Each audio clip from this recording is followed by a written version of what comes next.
Isang mataas na miyembro ng Communist Terrorist Group ang naaresto ng mga operatiba ng Police Regional Office 5 matapos ang engkwentro sa bayan ng Palana sa Masbate. Kinilala ang suspect sa alias na Luding, 58 anyos, na nadakip matapos makasagupa ng tropa ng pamahalaan habang nagkasagawa ng security operation sa Barangay Miabas noong Mayo 10. Ayon sa ulat, nasugatan ng suspect sa naganap na engkwentro at agad namang binigyan ng atensyong medikal at paunang lunas. Kasunod nito, matagumpay na naipatupad ng mga otoridad ang iba't ibang warrant of arrest laban sa suspect kaugnay ng mga kasong murder at attempted murder na inilabas ng iba't ibang korte sa mga nakalipas na taon. Pinuri naman ni PNP Chief Police General Jose Merencio Nartates Jr.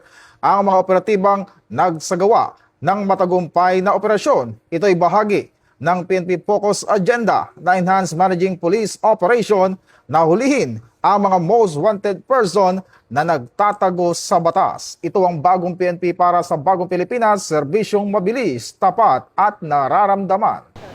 Mula po dito sa himpilan ng Pambansang Pulisya ng Pilipinas, ako po si Patrolman Adrian Dayaw, nagbabalita para sa Police News Express.